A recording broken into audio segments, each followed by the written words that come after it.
Sir आप एक काम करिए, आप मुझे बता दीजिए क्या कहना है मुझे। अच्छा, मैं आपका सलाहकार नहीं हूँ, लेकिन एज ए स्पीकर के नाते और आप प्रतिपक्ष के नेता हैं, बड़ी पार्टी के प्रतिपक्ष के नेता हैं, ये आपकी भूमिका उचित है नहीं, है देश तय करेगा। लेकिन मैं आपसे पुनः आग्रह कर रहा हूँ कि आप लगातार आसन से व्यवस्था देने के बाद भी लगातार आसन की अवमानना कर रहे हैं, ये प्रतिपक्ष के रूप में आपके उचित नहीं है। माननीय प्रतिपक्ष के नेता बैठिए, नो, कोई शब्दों से कोई नहीं डरता। ये अपने तथ्यों की बात कर रहे हैं, माननीय मंत्री महोदय तथ्यों से अपनी बात को कहा है। और आप सदन में वेदान कर रहे हैं, अध्यक्ष की रूलिंग की पालना नहीं कर रहे, अध्यक्ष के निर्देश की पालना नहीं कर रहे, ये भी आपके लिए उचित नहीं है माननीय सदस्य। Sir, there was a border. On the border, there was forces of some country that were entering that border. 4 tanks were entering the Kailash Ridge.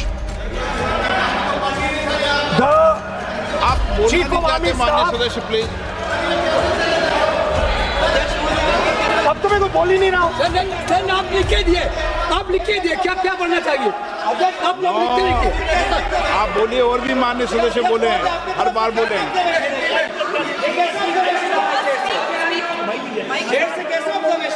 Speaker sir आप एक काम करिए, आप मुझे बता दीजिए क्या कहना है मुझे। अच्छा, एक मिनट बैठे हैं आप। मैं आपका सलाहकार नहीं हूँ, लेकिन एज ए स्पीकर के नाते मेरा ये दायित्व बनता है कि सदन नियम प्रक्रियाओं से चले, परंपराओं से चले, और जिस विषय पर चर्चा हो रही है उस विषय पर चर्चा करें। जब माननीय सदस्य चर्चा के इतर बोल रहे थे तो मैंने भी माननीय सदस्यों को राष्ट्रपति भाषण से इतर बोलने के लिए मना किया, और इसीलिए आप अच्छा हो, आप सदन की गरिमा रखें, और आप प्रतिपक्ष के नेता हैं, बड़ी पार्टी के प्रतिपक्ष के नेता हैं, ये आपकी भूमिका उचित है नहीं, देश तय करेगा। लेकिन फिर भी मेरा कहना है कि आप सदन की मर्यादा को रखें। स्पीकर सर, चाइना की जो टैंक्स थी वो हमारे बॉर्डर कैलाश रिज पर चढ़ रही थी। Chinese tanks had entered our border. Listen, sir एक Chinese tanks.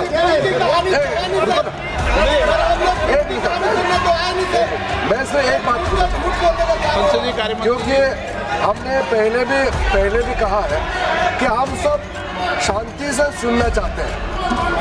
मेरा एक सवाल है सर, आपके माध्यम से भी इस सदन को भी, ये सदन नियम से चलता है।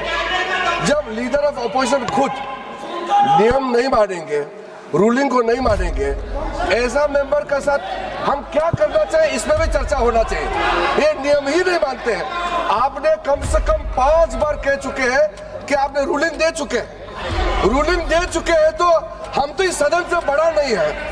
स्पीकर ने रूलिंग देने के बाद आपको मानना चाहिए। मैं आपको रिक्वेस्ट करता हूँ राहुल गांधी जी, आप लीडर ऑफ अपोजिशन है, आप ही उल्टा अपने सदस्यों को व्यवहार सिखाना चाहिए। आप खुद ऐसा नियम उल्लंघन करेंगे, आपका मेंबर क्या सीखेगा। आप 5 बार एमपी हैं और आप स्पीकर का रूलिंग को नहीं मानेंगे, आपका ऑपोजिशन का बाकी एमपी कैसे सीखेंगे। इस सदन में नए एमपी आया है, लीडर ऑफ अपोजिशन खुद ही नियम नहीं मानते हैं, स्पीकर का रूलिंग को नहीं मानते हैं, सदन कैसे चलेगा। यहाँ मर्जी से आप अपने रूल तो नहीं बना सकते, रूल बनाया हुआ है, मानना पड़ेगा। सर आपने रूलिंग दिया है, इसको अभी रूलिंग का पालन करना चाहिए। माननीय प्रतिपक्ष के नेता, मैं आपसे पुनः आग्रह कर रहा हूं कि आप लगातार आसन से व्यवस्था देने के बाद भी लगातार आसन की अवमानना कर रहे हैं, ये प्रतिपक्ष के रूप में आपके उचित नहीं है। मैंने रूल दे दिया है, व्यवस्था दे दी है। अगर आप राष्ट्रपति अभिभाषण में बोलना चाहते हो ठीक है, अगर आप तय करके आए हैं कि मुझे राष्ट्रपति अभिभाषण पर नहीं बोलना है। मैं राष्ट्रपति भाषण को बोल रहा हूं सर, मैं हाँ बोलिए।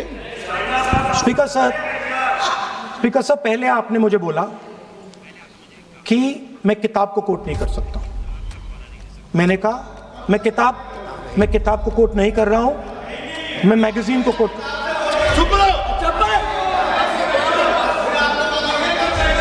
मैंने कहा कि मैं किताब को नहीं कोट कर रहा हूं, मैं अब मैगजीन को कोट कर रहा हूं। उसके बाद आपने कहा कि मैं मैगजीन को कोट नहीं कर सकता। उसके बाद मैंने कहा ठीक है, मैं चाइना और हिंदुस्तान के बीच में जो रिश्ता है, जो लड़ाई है, उसके बारे में कुछ बोलना चाहता हूं। आपने मुझे बोला कि आप नहीं बोल सकते हैं, नियम है। आप मुझे बताइए, हिंदुस्तान और चाइना की रिलेशनशिप पर ना बोलना कौन सा नियम है? माननीय सदस्यगण, आप उस किताब का हवाला बता रहे थे जिस किताब के बारे में रक्षा मंत्री जी ने कहा किताब नहीं छपी, ठीक है ना। फिर आप उस मैगजीन का उस तथ्य को वार कर रहे हैं। आप विषय पर राष्ट्रपति अभिभाषण में जो विषय तथ्य हैं, नहीं, जो विषय तथ्य हैं उसमें कहीं भी भारत और चाइना का कोई विषय बिंदु नहीं है क्या?